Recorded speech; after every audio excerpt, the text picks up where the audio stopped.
And now it's time for Leadership of the Leaf with Dice and Austin. Let's jump in with a cut and a light. And welcome to Leadership of the Leaf, where we talk about everything leadership and cigars. My name is Austin. And I'm Dice. All right, and today we're going to talk about something that I think gets a lot of newbies kind of tripped up, and that's different lighting techniques. Oh, that's great.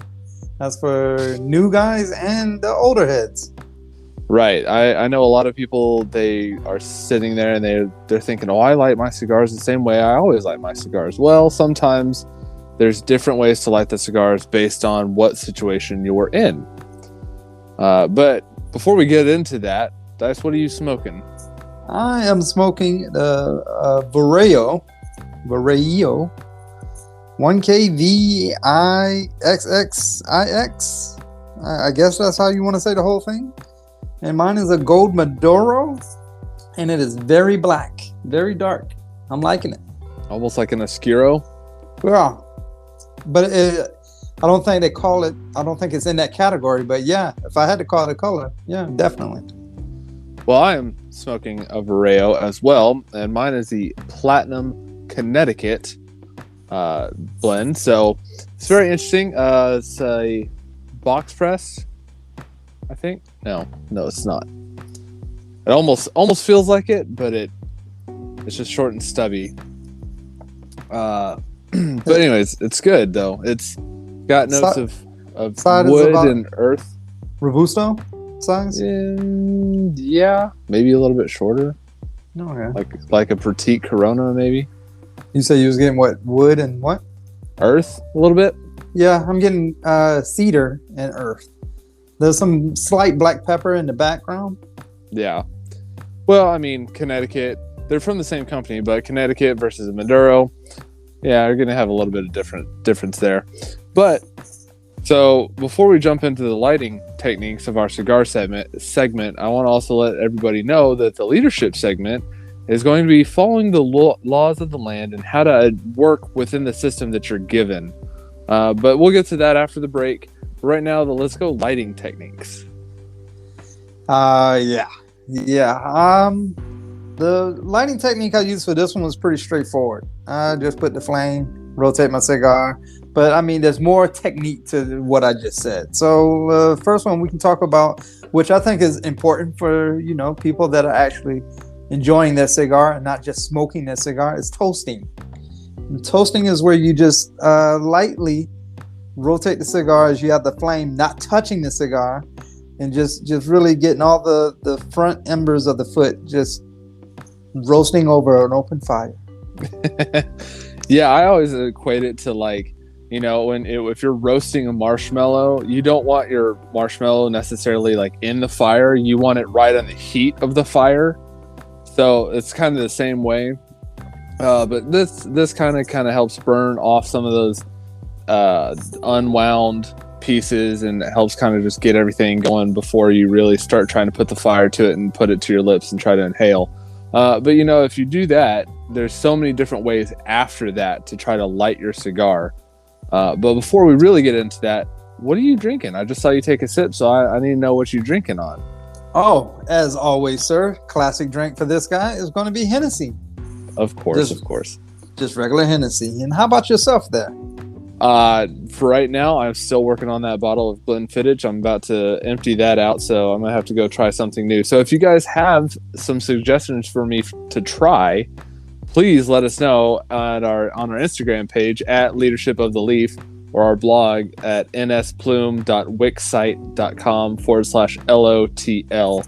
That's nsplume.wixsite.com/LOTL. All right, so got all that out of the way. I did notice if you was paying attention, you said drink suggestions for you. Okay, in fairness, let's just get this out of the way. What do you drink 99% of the time? I'm just teasing. Of course, it's going to be Hennessy. So you can recommend different Hennessy's for me. How about that? I mean, sure, but name a Hennessy you ain't had yet.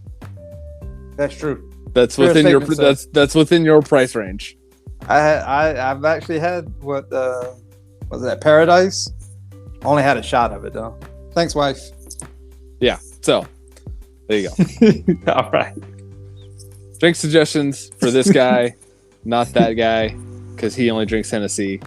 In fairness, though, if you guys are like, hey, I know something that tastes like Hennessy and is whatever, feel free to shout out at Dice. Don't know what it's going to do for you, but you can try it. All right, so we toasted our cigar, and now we're going to try to light it. What do you use to light your cigar? Do you use hard flame, soft flame, cedar spill? Which we're going to get into all of these, by the way. I mostly use what is this thing? A torch. Mm-hmm. Which would be considered a hard flame for those of you who don't know. It's those like jet flame lighters that you see people use. They can go 1 burner all the way up to, I have a 4 burner. Dice has basically a table lighter that he uses. It's weird because it's a tabletop lighter, but it's definitely butane, like jet. But after it's lit, it's like a soft flame near the top. Okay. Maybe it's a little combination of both, but if I had to put a category, I would say it's a butane hard flame. All right. So the big thing with these hard flame lighters is you have got to make sure you are using the cleanest butane possible. Go to your cigar shop, your tobacco shop, whatever you use, and go get some actual butane lighter fluid, because don't use the Zippo stuff, because anything impure is going to transfer that taste into your cigar, and I can tell you from experience, it ruins the taste of cigars.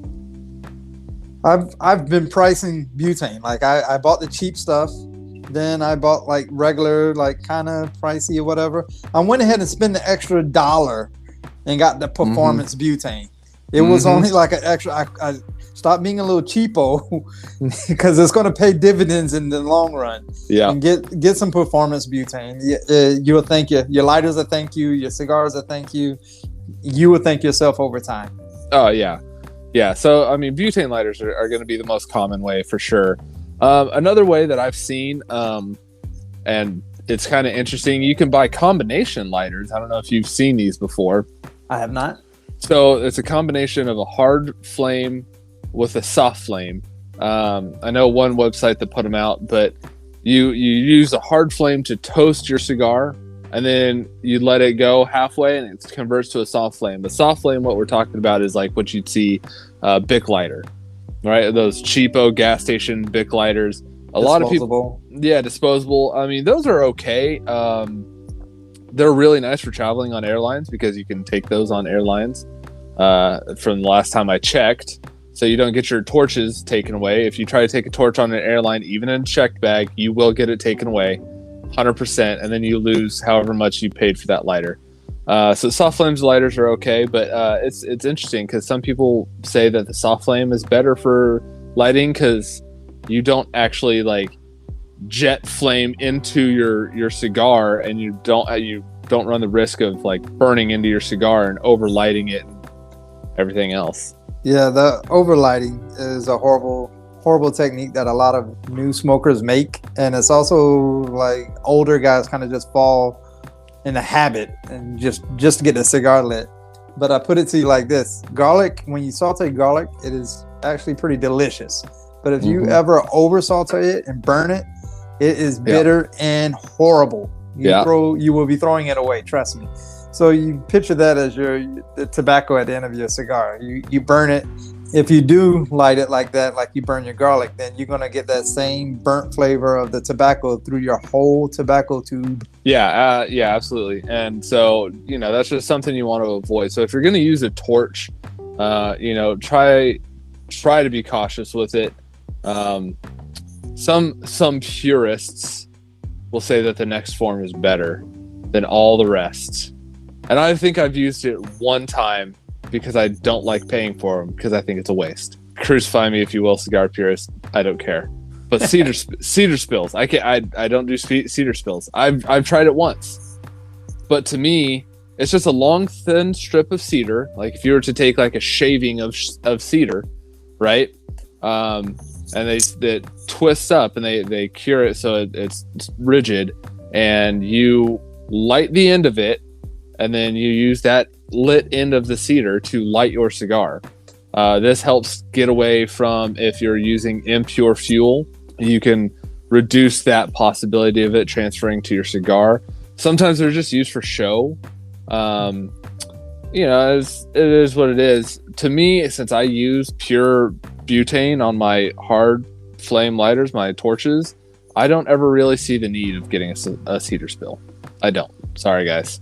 Usually the cedar spills that front of the registers at the brick and mortars, and I see them up there, but I mean, if I'm just going in to smoke a cigar just to have a good time, I'm not going to pull out a cedar spill and go through the whole process of making sure my cedar spill is lit properly and hold it at an angle, hold it up to my cigar, get the whole process going.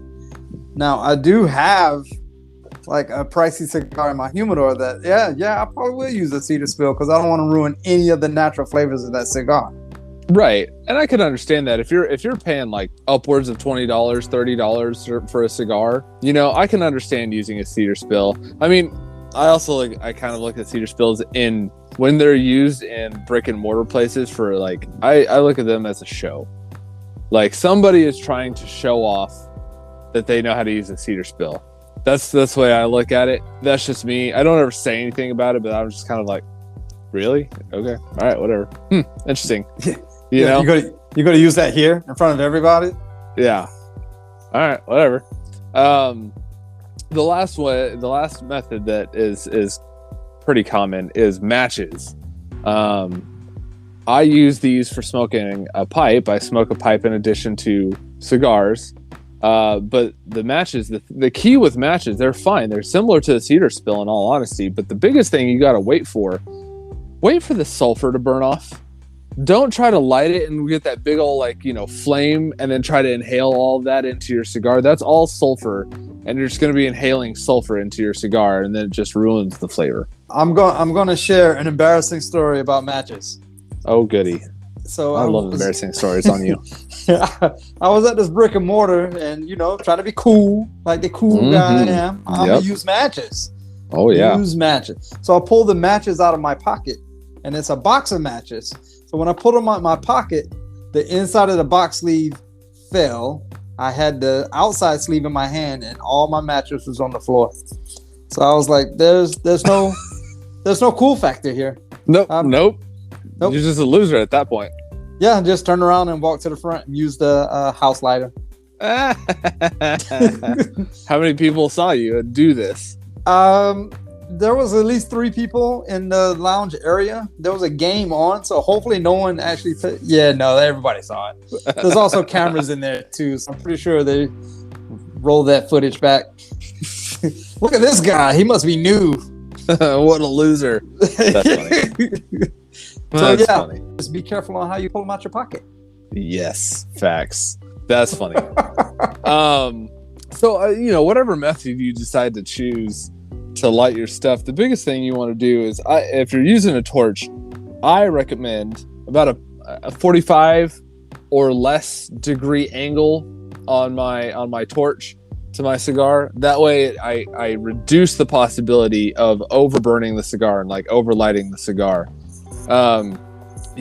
It's just the biggest thing, because if you get that tunneling effect, where your filler is hotter than your binder and your wrapper, because it's a bigger problem if you're using a single torch. By that, it's literally just one jet of flame. Now, if you have something like I have 4 jets of flame in one of my lighters, so that pretty much ensures that I get the entirety of all my my cigar lit. However, it also increases the possibility I'm going to overburn my cigar like a mother trucker. So, be careful with that. And then as you're doing that, roll the cigar back and forth, right? As you draw. So it's like a marshmallow, like you mentioned earlier. You don't want to just black one side of it and your other side's white. And then you don't want the whole thing to be black, because then you're going to have a crunchy marshmallow. And for those who like crunchy marshmallows, we're not dogging on you, but you don't want a crunchy cigar. You don't want an overburnt cigar. Trust us. And then finally, for me, what I always do is, as I'm rolling the cigar back and forth. I take long, slow draws on the cigar to pull that flame in and evenly light my cigar. And then as I can't inhale anymore on my last inhale, I turn the cigar foot towards me so I can look at it, and I blow on it just a touch to see that ash or that ember spread across there. And if it's all lit and it all looks evenly lit, then I know I'm good. Yeah, brick and mortars, sometimes they have a mirror somewhere so you can actually see it for yourself, or you can FaceTime with a buddy and he can tell you looking in the camera. Yes, that happens quite often. But all of these, however well you do at lighting, it's not going to keep you make you immune from problems after you light.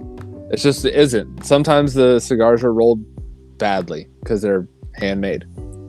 Well, all cigars are handmade. I think we touch on that about every episode. That's like over 300 hands touch a cigar in the process of making these things. So yeah, there's going to be some human factor, some human errors in this process, which causes different things to happen. Mm-hmm. Other things that could happen is wind. Yeah. So that starts like canoeing, where it's burning more on one side than the other. It can cause canoeing. And canoeing is what we're talking about. Is if you imagine the circle of a cigar, and you basically take your cigar and you hold it where the ash is up, and you were to draw just a canoe shape of burn down one side and back up to the other, and the rest of it's still lit. That's a kind of a canoe. That's the best way we can kind of describe it without being able to show you a picture. But it can be caused by a lot of things. So, the proper lighting. If you light just one side of the cigar, that can cause it to canoe.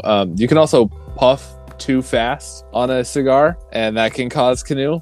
Or if you crimp, basically you're holding your cigar too tightly in your mouth or hand, and that can cause restricted airflow on one side of the cigar where the others are not. You kind of flatten it out, and that can cause canoeing as well. When I have canoeing problems is mainly because I did not rotate my cigar all the way around when I was doing my toasting and the pre-light. I've caught that quite a few times. Actually, you've caught it for me quite a few times looking in the camera. But that's mainly why I start canoeing. Yeah. Well, and you can fix it pretty easily. Just check your burn line pretty regularly. Touch it up. There's nothing wrong with touching up your burn line as needed. I use a 1-torch lighter for that, just because it's a little bit more precise. But if you're going to do this, or if you got to relight or kind of touch that stuff up, exhale through your cigar. That helps get rid of some of that old stale smoke out of your cigar and keep that flavor fresh.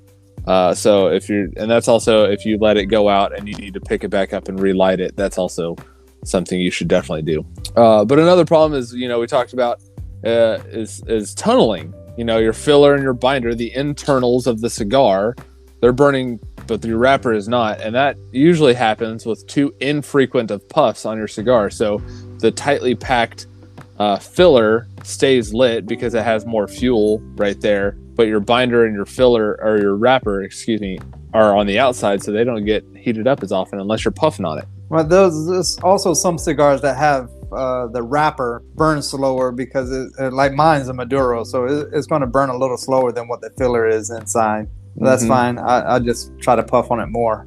Right. Yeah. Well, and then if you do the opposite of that, you can get what's called coning, which is if you were to knock the ash off and you have like a little cone on your cigar, that's basically saying, hey, your wrapper and your binder are too hot, and your filler's not being able to catch up to that because it's got a lot more fuel to burn. And that's also could be caused by too frequent of puffs, too short draws. You're not drawing long and slow, you're just kind of puffing it. Don't do like the movies where they're like puff puff puff puff puff. That's not how you smoke a cigar. It's long, slow draws. That's why it's a meditative state. It's why it's a relaxing hobby to get into, is because you're slowing down, you're relaxing, you're enjoying the flavors, you're picking out the flavor notes. All of these things. Don't puff on your cigars too frequently. Well, when you say puffing on it, it's like the eye of a stove. You want the whole eye to heat up the whole pot. So if you're puffing on it too quickly, just the outside of the eye is going to be, it's just not going to work out in your favor. Yeah.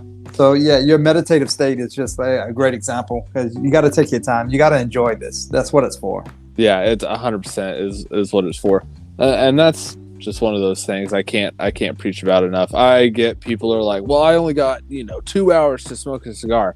Listen, if you only have a certain amount of time to smoke a cigar, that's okay. Either plan on putting that cigar out and picking it back up later, no more than probably that day later, or two, pick a smaller cigar, like maybe a cigarillo or something smaller, Petite Coronas, where you have enough time to fully enjoy that cigar and smoke it like it should be smoked. Don't pick a Churchill.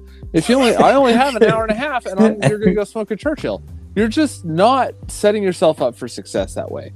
And I see it too many times. And so then you just puff on it too much, trying to get it down and burn and everything else, and you're rushing through it, and you're missing the whole point. You're gonna make yourself sick. Mm-hmm. You can throw up from this stuff. Something else that I think happens quite a bit, and this I don't see it happening too much on the lighting, but I usually see it sometimes. We've had it happen, especially recently, on the cutting, when you cut the cigar, when you're cutting it or getting ready to light. And that's splits. Yes. I look at the cap. I try to look at the cap if I remember to. If it's a triple cap, then I would say it's pretty safe to do a deep V cut. Yeah. But if it's not a triple cap, then be cautious and try an S cut or straight cut, or you can try punching it using the punch for a cigar punch, not punch. Okay, never mind. Lame. Yeah, I mean, splits can also happen. We talked about it before. The splits can also happen if you drop a cigar, or if the cigar is too dry. That's splits can also happen. And that's I don't want to say there's nothing you can do, because you can use things like honey, or there's also you can use chapstick or like syrup or something. And I say chapstick, everyone's like, oh, chapstick, you what? Huh? Listen, you put it on your lips, and the average American eats like 3 sticks of chapstick in a year. Trust me. So chapstick, it's possible. Fair enough. There is cigar glue out there. It's cigar resin. You could try that, but I don't keep a thing of cigar resin next to me just in case. But I do keep chapstick next to me. I do have syrup in my house. I do have honey in my house. You can use cola, and I'm not talking like, hey, get a can of Coca-Cola. I'm talking about cola, the syrup. Something sticky. You can kind of try to smooth that on there and make that work. But if it's run along the length, you can try to seal it. If it doesn't affect the draw too much, you can also just try to kind of hold it closed and smoke through it. If it's caused by humidification, like, you should probably visit one of our earlier episodes where we talk about humidification to make sure you're properly humidifying your cigars. Just a little plug out there for some earlier episodes. Yes, definitely check those out. And then I think another, I don't know. I mean, have you ever? Let me ask you this. I think you have. Have you ever lit a cigar and you're looking forward to it, and you have all the time in the world to smoke the cigar, only to find out that the draw is too tight? Yeah. Anything I hate more than is fighting a cigar, just trying to relax and enjoy my evening with my Hennessy, and my draw is like, there's nothing there. Yep. So the fix for that is a draw tool, or some people call them cigar pokers. Yep. I have one. I bought one off of Amazon. I think it was around $15 or something. It's a little two thing. I have a nubber tool, and a nub is it's a little poker where if the cigar gets too hot to hold, I can put that on there and I can keep smoking the cigar if I so choose. And on the other side is a cigar poker, which is what I call it. And you can use that, and you can put it in either side. You can either put it in the ash side, which I tend not to do because it makes a big old mess, or you can put it in from the side where you put your cut in, or your punch, or however you cut the cigar, and you put it in that side, and you go down, and then you pull it back. And what that does is it creates an airflow channel in there, and that helps open up that cigar. Sometimes, though, I've had it where if I I usually use a V cut. I use a deep V cut. If you've checked out the Instagram page, you've probably seen my Colibri deep V cutter. But if I have a problem with this, I will make what's called a crown cut, and I will make basically 2 deep V cuts 90 degrees out or perpendicular to each other. Basically, it looks like a cross or a T, and that will sometimes open up the amount of airflow and allow me to actually have a pleasant smoke. Yeah, I believe you said your poker or it has like notches on it. Mm-hmm. Yeah, where mine is more of a swizzle, like a screw. Yeah, where I kind of like just screw it in and then pull it out. Yeah, I mean, you can use if you don't want to buy one of those, you can use a paper clip. If you so choose, if you're into redneck engineering or whatever, you can undo a paper clip, and I would do not one that's not coated in material and whatever, but you could jab that down in there and try to create a channel, and that would work out as well. And usually the plug cigars are gonna constantly go out because you cannot get enough airflow, and that's usually the first sign. If the draw is hard but it's kind of bearable, if it's constantly going out on me, I just assume the cigar's plugged. Yeah, I just hate fighting a cigar, so that's why, as you mentioned before in an earlier episode, you should buy 2, because it could just be a construction problem with that one, and then you can try another one like the very next day and it smokes just fine. Yeah, but it's definitely very frustrating when I get off work and Saturday or something. I just want to sit back and I'm fighting this cigar. I have to chop it up, plug, unplug. Just hate it. Yeah, can ruin a whole smoke. Can ruin your evening of relaxation that you plan for yourself. Maybe you lit some candles, make it all nice and pretty for yourself or whatever. Who knows? But it is what it is. You do you. You do you. Whatever makes you happy. Hey, maybe you're smoking a cigar in a bathtub with some candles around and some music, and that's your happy place. Go for it. My wife doesn't let me smoke in the house. Mine does not either, but that's okay. Not everybody has restrictive significant others, or they live by themselves, or whatever the case happens to be. No judgment. No judgment here by any means. But I think we've covered all the different ways to light a cigar and different problems. I'd say the most common problems, and how to kind of fix those. Wouldn't you? If we missed something, please let us know. Yeah, I think we pretty much covered it. Plug constantly going out. It's not really a huge issue. Cigar poker, especially if you're going to make this a hobby, go ahead and spend a little money and get a cigar poker. I would recommend getting performance butane. It's just going to save you a lot of headache with your lighters. Other than that, I think we're good, right? Yeah. I would say so. If we miss something, if you guys are out there and you're like, man, they didn't even talk about this. What about whatever? If you guys got questions or comments, please let us know. Hit us up. Send us an Instagram message. Leave a comment on our Instagram picture at Leadership of the Leaf, or on our blog at nsplume.wixsite.com/LOTL. And please let us know, and we'll do our best to answer to you guys. But we'll be right back after the break.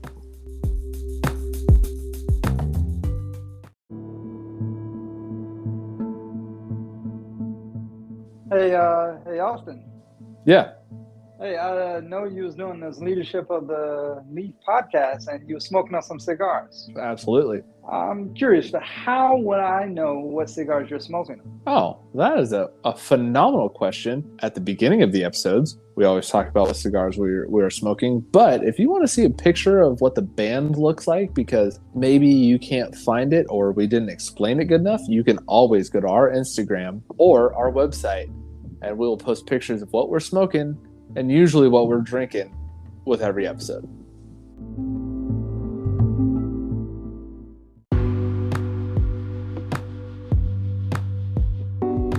Now that we finished with that break, I would like everyone to know our leadership segment is going to be about following the laws of the land.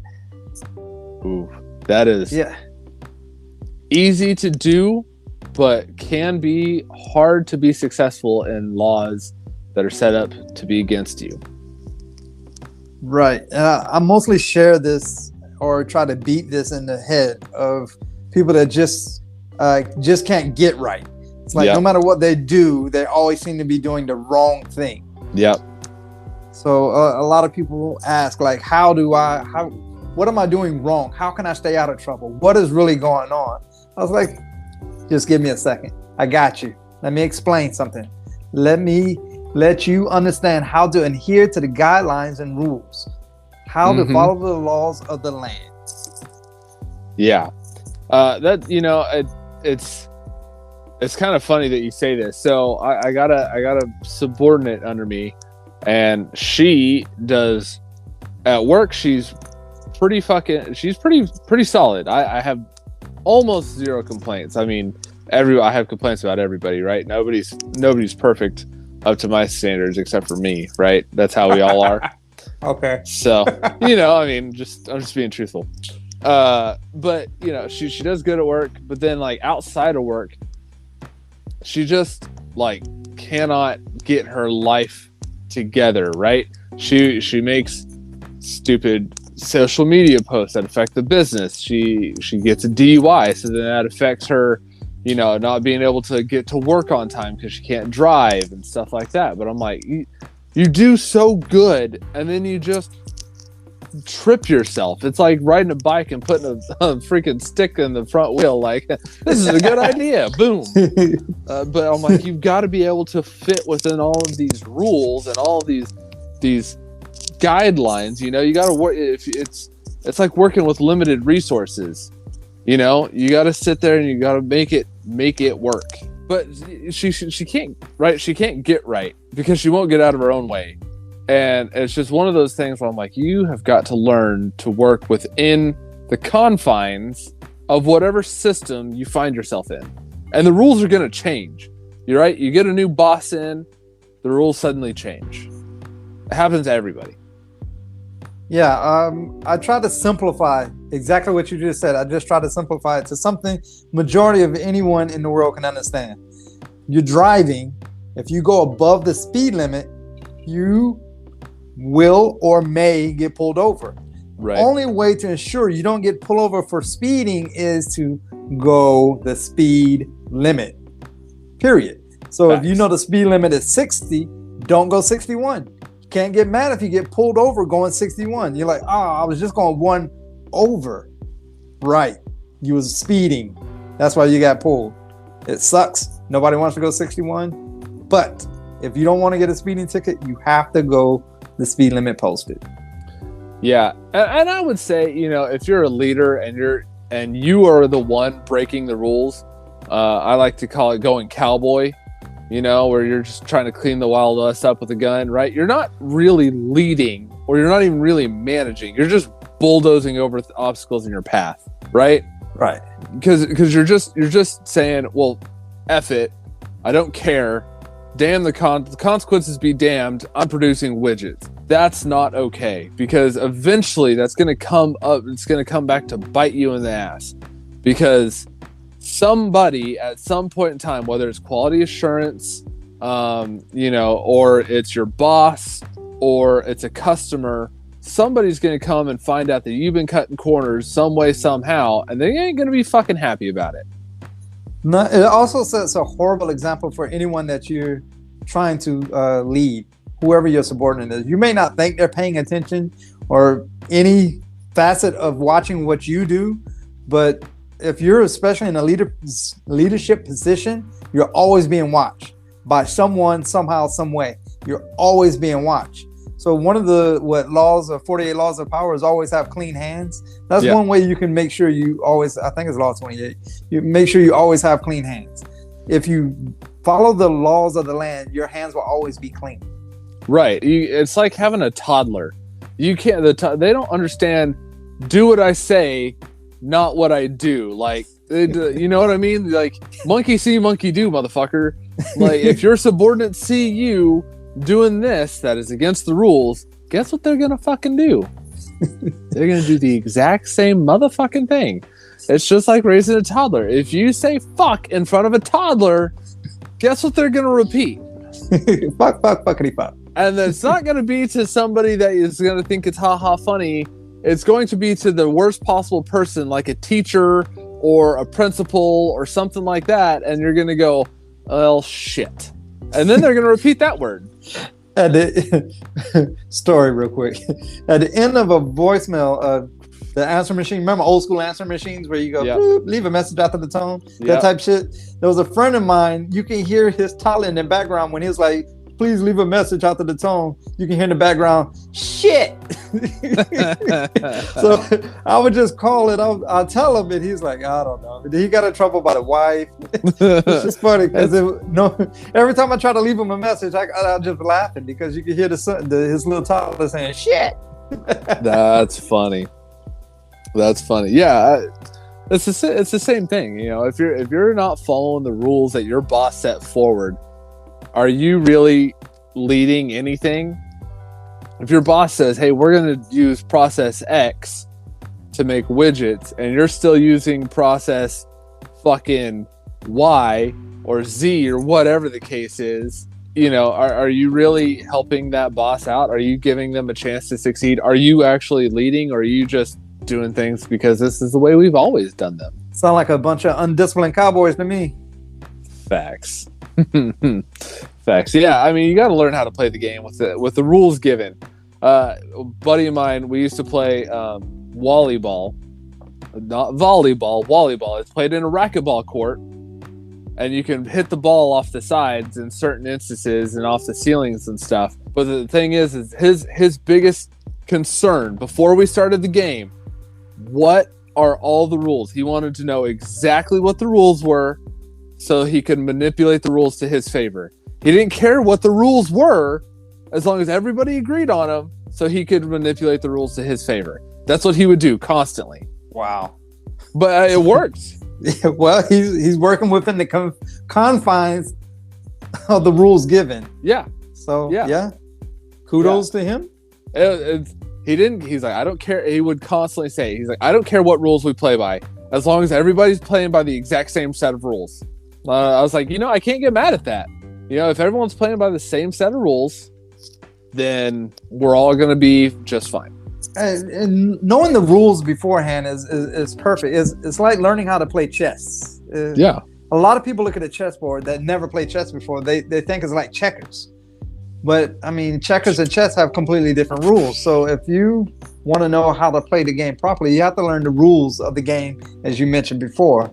So that way someone just doesn't make up their own, like, gameplay. Then what's the whole point of playing the game?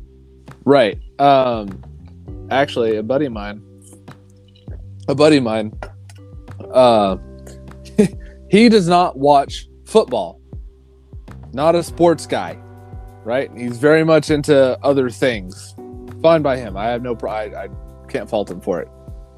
But he asked me a question. It was an interesting question because we were watching, I think it was a playoff game. I don't remember which one. A couple years ago. Either way. He was like, why can't you just get like sumo wrestlers and line them up, and then when you hike the ball, they just fall back in a protective circle and then just march down the field pushing everybody away. And I was like, you could do that, however, you're gonna get tackled and beaten down eventually. And he's like, yeah, but they're all sumo wrestlers, you just gotta go down the field, right? And I'm like, yes, but even 300-pound men are going to face other 300-pound men, and they're going to move them out of the way because they can yank on their pads and pull them out of the way and get to the quarterback. So I was like, that's not a good strategy for that aspect. He's like, well, okay. So he's like, well, why can't you just? He kept asking me questions. I'm like, well, that's not how the rules don't allow for that. And he's like, oh, I guess I just don't know the rules. And I'm like, clearly. Right. So that's someone that's trying to play the game that doesn't even know the rules of the game. He doesn't know the laws of the land. Right. So he's throwing shit at the wall, and whatever sticks, that's what we're going to do today. Yeah, exactly. So it's the same thing. I got to produce widgets, but he doesn't know the rules of how to produce said widgets. And they're just like, yeah, fucking go for it. Go forth and conquer. I don't give a shit. You're going to end up with bad quality product. Yeah, he's not going to work on my car. No, you're going to have process problems. You're going to have quality problems. You're going to have everything kind of problems. It's just, you definitely got to learn those laws. So whenever a new boss comes in, a good leader would try to get a layout of the land before they start enforcing laws, before they start enforcing the rules, before they start engaging in, hey, you're doing that wrong. It's just a smarter tactic to figure out how the laws are laid out in a new area before you just go and attack a situation without knowing all the information beforehand.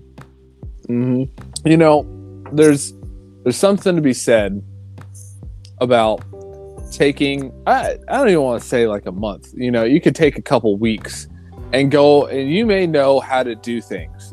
Let's just say you're coming into the restaurant business, right? You just bought a restaurant, or you're just taking over as a GM of a restaurant, right? And you know the restaurant business. And if you come in and you start saying, this is how we're going to do everything, those subordinates are going to go, wow, this guy doesn't even know what the hell we do and why we do what we do.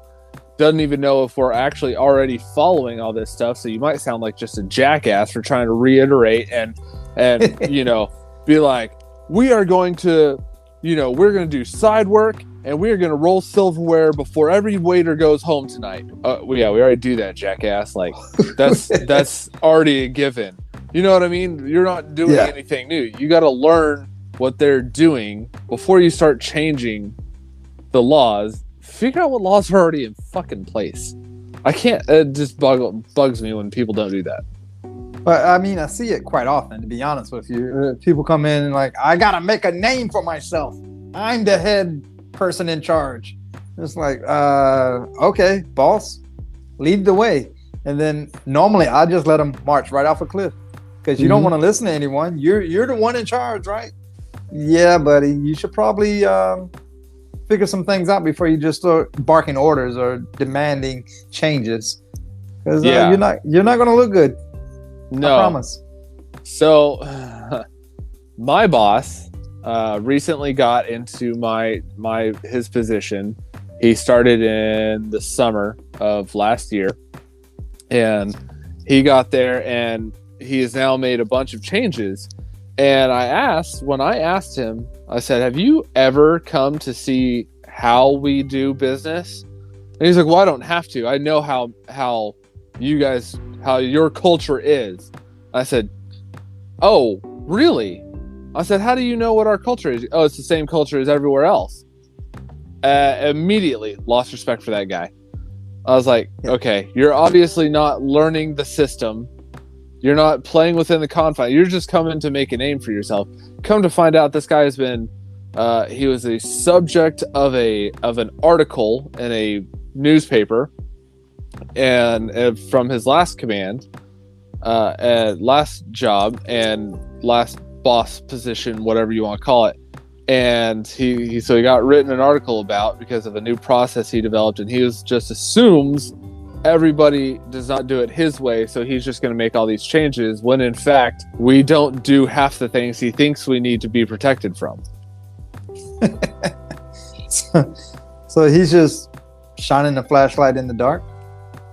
Pretty much. He just made all these changes trying to think this is what's going on, and everybody absolutely hates it right now.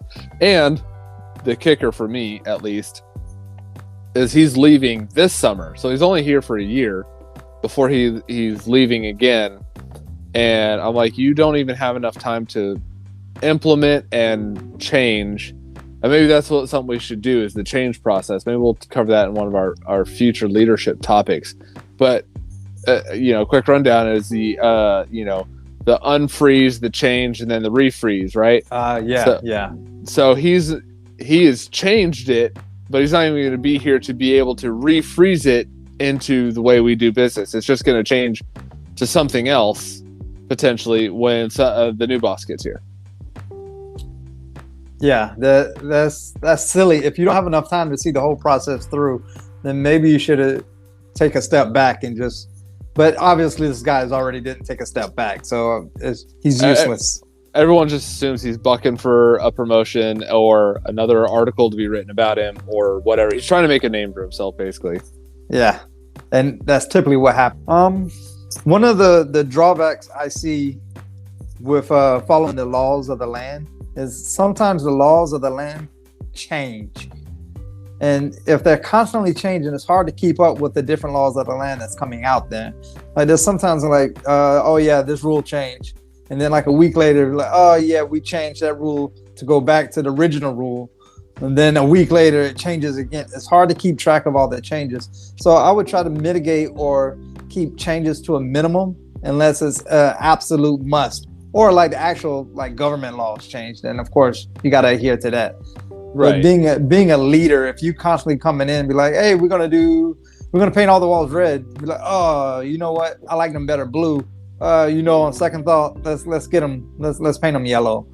You're not gonna win over any friends that way either, buddy. No, and that goes for giving into whims of people. You know, if you're never gonna make you're not gonna make everybody happy by any means. So, you know, if you're sitting there and you're constantly trying to change the rules and change the laws to try to make everybody happy all at the same time, it's just not going to work out in your favor. You're going to end up alienating everybody. Yeah. The rules, if you got a core group of people that's going to follow the rules and you got like 2 people that are not going to follow the rules, we have a saying for those individuals, especially if you're going the right direction and you know that you're leading the path to the best, widget that can be produced, and there's like 2 people that are just naysayers. Sometimes you gotta say, fuck it, we ball. And then you just take that group that's going to go with you in the right direction, and you just keep moving forward. Leave those other 2 behind, or whoever behind. Let them fall to the wayside. Let them get arrested, or whatever happens to them. Hold them accountable. However, sometimes you can't hold everyone accountable. Sometimes it's just a group effort, and you got 2 or 1 knucklehead that just doesn't want to go with the group. So fuck them. We ball. You just leave them behind, and you just carry on with what you know is right. Being a leader, you're going down the right path. And that rule only applies if you know you're going down the right path. Not what you think, not what is the best case scenario. Is when you know what's right and you're going to move forward regardless because you know it's right. We're going to win this war. We're going to play this game. We're going to do whatever. Fuck them. Fuck them. We ball. Yeah. Yeah, I have to agree with you 100% on that one. It is definitely one of those things where if you are 100% absolutely correct because the law has changed or the circumstances have changed, and not everybody can see that circumstances have changed, right? You're the boss. You see a bigger picture than those beneath you. And so if you're like, hey, we need to start doing this because this is what's going to happen. We need to start doing X because Y is coming down the pipeline. And somebody's still over here on, hey, I'm still doing it the B way, the Bravo way. Like, just fuck that dude, all right, or chick, whatever it happens. Fuck that person and leave them to the side, because either they're gonna get fired, they're gonna get accountable, they're gonna get disciplined for not doing the right thing. They're gonna get their comeuppance one way or another in the end. Well, a lot of times when that exact scenario plays out, a lot of times what I have noticed is the one that you say, fuck them, we ball. Eventually what happens is they come around, they follow the laws of the land, they see where you're going, and then they're like, okay, all right, I'm with you guys, let's play. I want a ball too. And that's good, that's all right, but I will always keep an eye on that. Yeah, I agree. I wholeheartedly agree. But, I think we have about beat this horse to death. So, we've talked about all the different ways of lighting a cigar and different problems to go with a cigar. And again, if you guys think of anything that we may have missed, by all means, let us know. And then, we talked in our leadership segment about following the rules of the land and how important that is, and how that could be a positive thing to your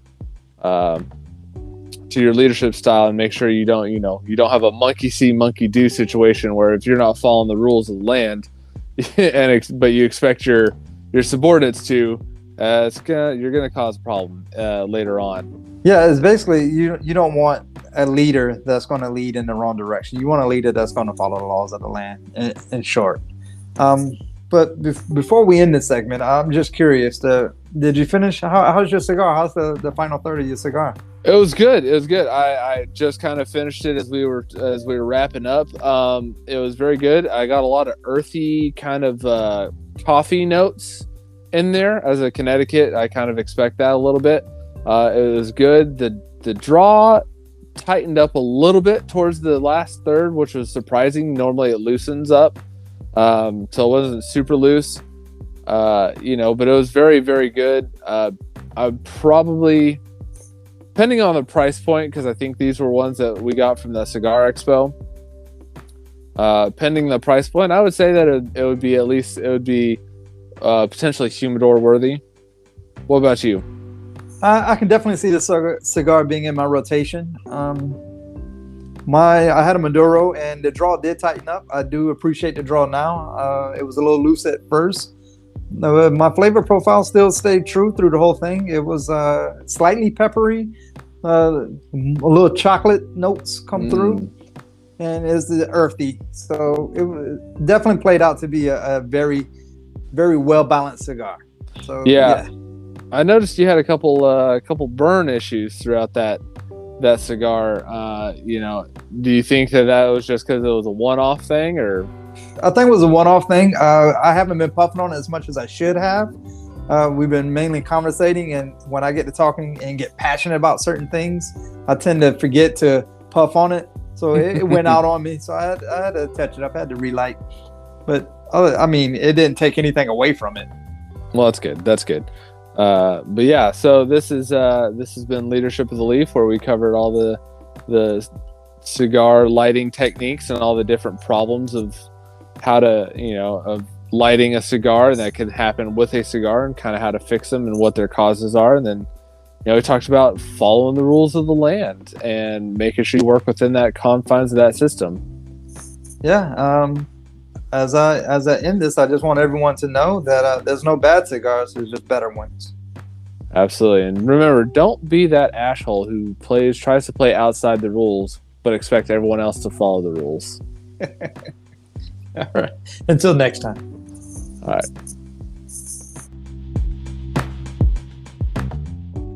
Thank you for listening to Leadership of the Leaf. The comments and opinions expressed by the host and guests does not reflect the opinions of those that broadcast this show, nor does it reflect any of our affiliates.